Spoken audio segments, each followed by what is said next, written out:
Thank you for being here. I do appreciate it. While I'm getting back in the swing of things, posting back up here on YouTube, I do appreciate any support, likes, thumbs down, thumbs up, comments. Apparently help get through that algorithmic gate, which I've been being kept impolitely on the other side of since the very get-go of speaking out a few years back. So more than a few years back now. So anyway, let's love bomb the algorithmic gate. Let's push our way through. I really do appreciate your help in doing that. So this just a few drops, um, will be 12 to be concise, and then a general at the end of just me putting back into this space, giving you some guidance. Take what resonates, leave what does not. No offense will be taken. Leave a comment how the energies apply to you or what energies you're encountering for what sign you are. There've been subtext into the different zodiac signs, but you're welcome to watch them. The energies apply to all. It's how you resonate with the message that counts. But this gives you some structure if you just want to hook in with your sign or your rising or your moon. Then it gives you something to just add maybe a little bit of extra confirmation to something you've already been processing or encountering. So take it as you will. Sagittarius, this is for you. And again, I'm going to say there has been a strong major arcana theme running through all of the signs, one way or the other.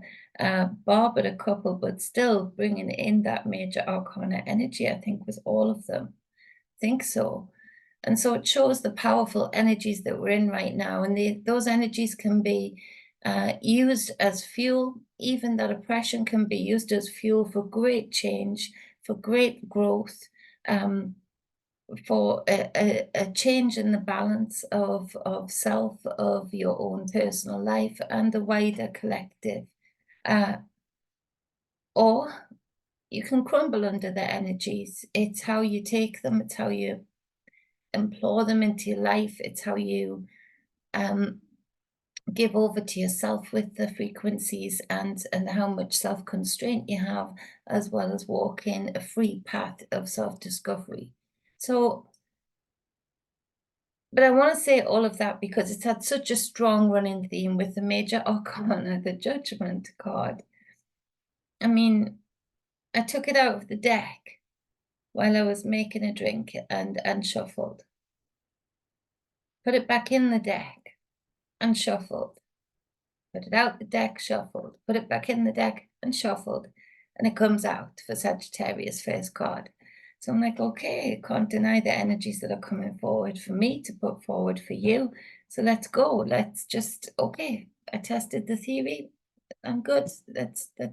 I'll take it as it comes. So we've spoken a lot about the Judgment card, but if you're just hooking into your reading, and this is your reading, let's go through it again. These people are rising naked from this dark tomb, this watery tomb. They're being called by this trumpet sound, this frequency of, how can you see it better, this light in the distance? I want you to see the imagery. They're naked. They're absolutely naked. All of the things that they've processed that don't serve them, or just the cycle for that point, that time in your life has passed. It really does allow you to leave it behind in the dark, you know, to be transmuted into another energy that serves you better. This is a leveling up card. It's a card that signifies a commitment to self enough to dispose of these extra layers of things that that had started to weigh you down. It speaks for you, Sagittarius, of being less judgmental towards others because of experiences that you've been through recently, or in the last couple of years, let's say, that you've had this quantum leap of thought process of how you actually feel righteous enough to judge others, but in simultaneously with that constraint being shown there, that new constraint being shown in that sphere, you've also found the ability to not judge yourself unnecessarily or by through the perception or the lens of outside forces, rather than you've learned to be very self-reflective in this space. You've learned to follow the frequency that you're following rather than following a leader, and implementing that in your own sovereignty, standing. This is like, if you picture this trumpet sound being the frequency the birds sing to the leaves to open up the cellulose in the leaves, and then the trees serving the birds. If you think of that symbiotic relationship, that's what's happening here with this judgment card coming up for everybody. Where it's in the upright, this is that same frequency, that same song, bird song being called to you, that literally you can't help but rise up and raise your hands and give thanks to it and appreciate it and allow it to open up your DNA, allow it to open up your cells to receive those frequencies that you're resonating with now in this raw, authentic new self. It's not that you weren't your true, authentic old self before. It's more that you've processed, grown, and outgrown skin, outgrown labels, outgrown conditioning that was starting to constrain you. You'd leveled up beyond that, past that. Makes those lessons previous no less important or less integral, because without them you wouldn't be in this energy with this card now. So the peaks and troughs have been working together to get to this point of success, where you're allowing your DNA to be opened up, and a great amount of healing taking place spiritually, emotionally, and physically by responding intuitively to this frequency that's calling you from the sky.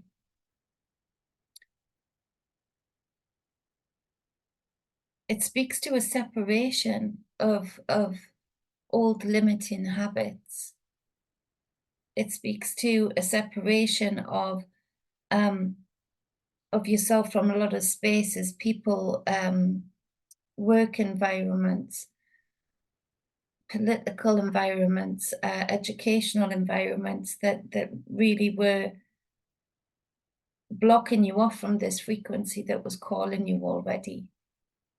It speaks to you going through that process of letting go of what doesn't serve you. And during that time, there's been this contraction, there's been this hermit-like energy going into this dark cavern and going into this dark tomb in order to do that without all of the distractions piling on and infiltrating the process. The next card speaks and it speaks loudly with the Queen of Swords. This queen is a no-nonsense queen, very mature. It's thoughts, it's words, it's the intent that goes behind those, it's the wisdom and the intellect.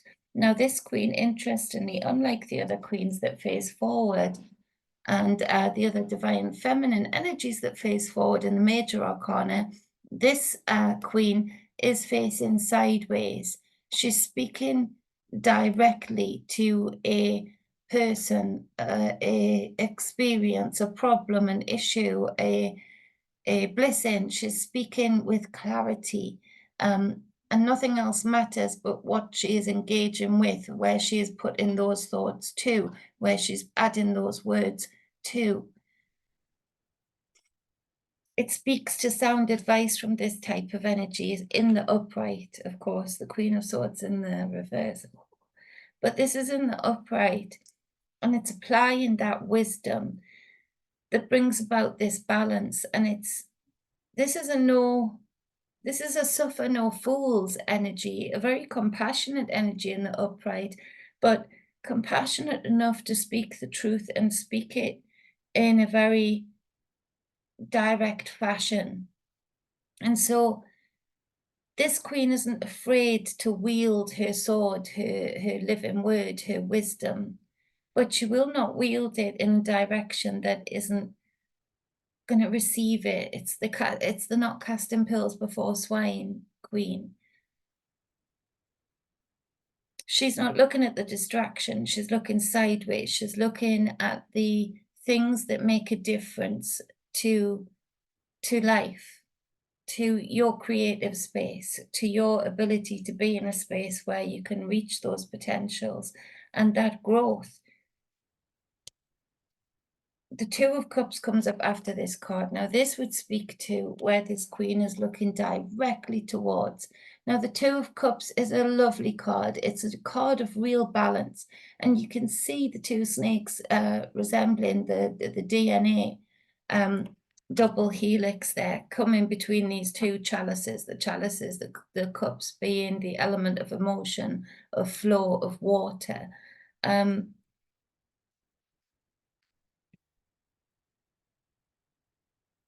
The levels of letting go and decluttering of self with this Judgment card, and the letting go of judging others too harshly, having gone through some experiences that have made you change the way that you think, or change the way that you think you can apply judgment towards others, brings about an availability maybe for you to even hear the frequencies of this Queen of Swords that you previously couldn't hear, in that her truth, her direction of where the problem or issue was lying, or where the growth and potential sat waiting. She could have been speaking this out in a way that has been very loud and like one of those dreams not being able to be heard, where you're screaming, you're shouting, but there's no sound coming out. But with you going through this Judgment card process, all of a sudden these words, these thought processes, and it doesn't have to be a character outside of you. It could be that your divine feminine, whether you're male or female, has really hooked into this divine feminine clarity, seeing where the real importance lies, the important moments outside of the distractions, the important commitments to finances, to create a balance there, the important commitment to relationships, or reevaluating and rebalancing of relationships, the important commitment by engaging your divine feminine and your divine masculine to really channel that power in this one physical body, in this realm that we take action in. It speaks to partnerships, and it speaks very much so to the timing wasn't necessarily completely right. The build, the time of the build was absolutely right for a lot of you with this Judgment card. But the time of signing that partnership, signing that deal, or creating that compact with another, in whatever sphere of life that might be, business, relationship, or otherwise spiritual, or even this compact of to yourself, to your two divine sides of your own coin, speaks to it being the time is right now. The time is right for you to hear this trumpet call, this frequency. The time is right for it to have an availability, to not have to fight through all of the layers that you are cloaking yourself in, because you are naked and you are receptive to then this Queen of Swords energy, whether that's being totally from within you, a mixture of from within you, then it being confirmed by another around you on the outside of you, or somebody on the outside of you. All of a sudden that also is breaking through. The intent behind the words and the wisdom is being heard. And that can be then applied to it being now is the right time, and she's gesturing towards this partnership compact, however that resonates for you, Sagittarius. That's where she's putting her direction and focus. That's where she's showing you the way. Gracefully but forcefully. And so it might be that that message has been playing out for you for a while, but you just couldn't hear it. You weren't in tune to that frequency yet, but now you are. Like a radio, you've tuned in to this call. Now the Star card, again, another repetitive card, is on the bottom of the deck. That would be the underpinning energy of the reading, the flow, the undercurrent of the reading that goes through the whole reading and ties it all together. And again, as we spoke about before, but in case you're just checking in on this one, this naked divine feminine energy is transmuting and transfusing the energies that are necessary to transmute and transfuse. She is creating a ripple effect on the water by exchanging this jug, this chalice, into the water, while simultaneously exchanging the same fluid onto the ground, fertilizing the ground. She's making those connecting points, you can't see it very well, sorry, with the knee and the foot, and again, the connecting point with the knee and the earth and the foot, sorry, and then the knee and the elbow and the water and the bed. So she's connecting in, and she's using the whole circuit board to ground herself, but she's not trying to do it for show. She's not doing it for anyone else. She is able to be naked before herself without fear of guilt or shame, without fear of seeing the raw truth of what she's been through, what she's transmuting. Not living in victimhood any longer, but also appreciating and not covering up those silvery scars that have been lessons learned. And again, it's part of this letting go, washing yourself clean, grounding yourself, creating a new balance, opening your DNA strands up again by grounding in and creating this circuit board of energy with the elements. She's in a desert setting. It looks like a, oh, what's that word when you're really thirsty in a desert? You have a hallucination, a mirage.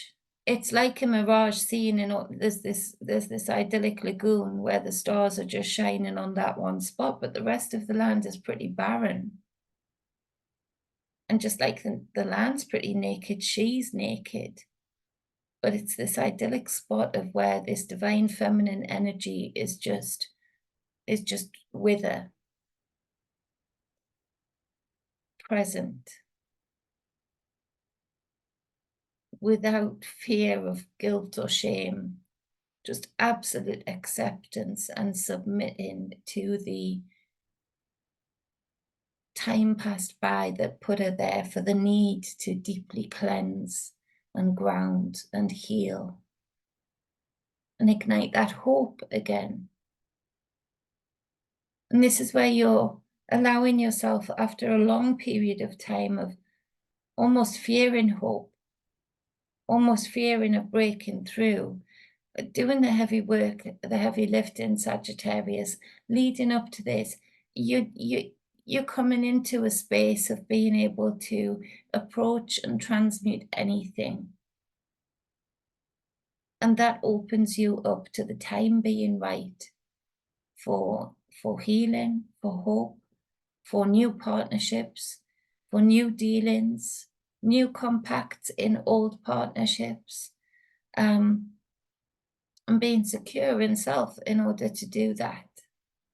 So awesome work, Sagittarius. Thank you for all that you do. I do realize it's a sign that has took a specific battering and bruising, and it's been like most things, but very apparent for me with this sign. One of my sons is a strong Sagittarius. You've been through the fire, but it's fire that you've inflicted within yourself, conflict, war zones within self, and trying to reconcile those stance points, those hills that you want to die on, and with the outside world, whereas it feels like there's been this whole big cycle that's brought you back to, okay, I've been on like a trolley dash challenge with all of the different things outside of me that I could attach myself to and feel good about attaching myself to the point where I've filled up too many trolleys that I can't pull them all to the checkout, to sort of check out the bliss, check out the abundance that's come from it, check out the moments, check out all of the things that would make the tiring trolley dash worthwhile. It feels like a lot of you just said, keep it. Keep the full trolleys.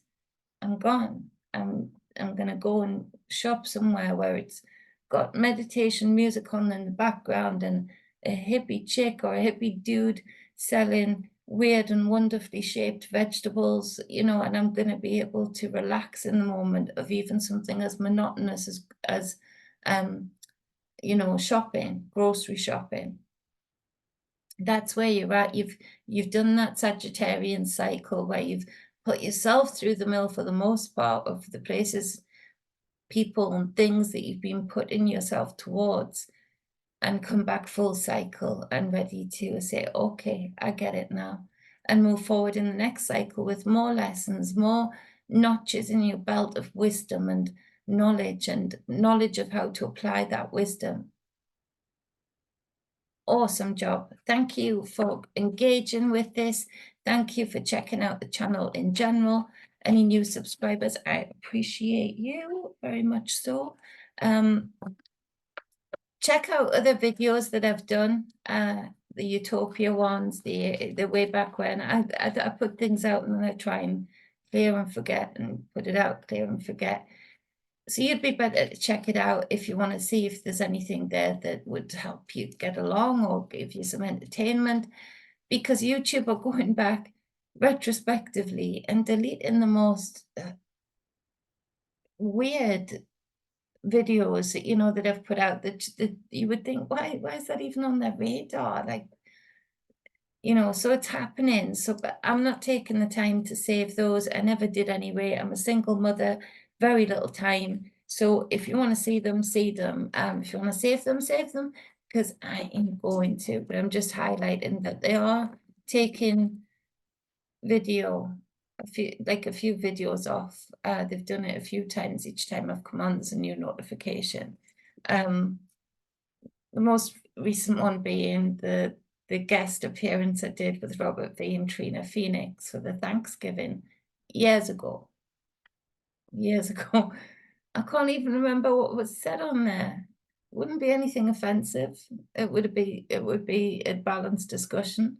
Not because I can remember the discussion, but because I know those two people and I know me and I know that that's all it would ever be.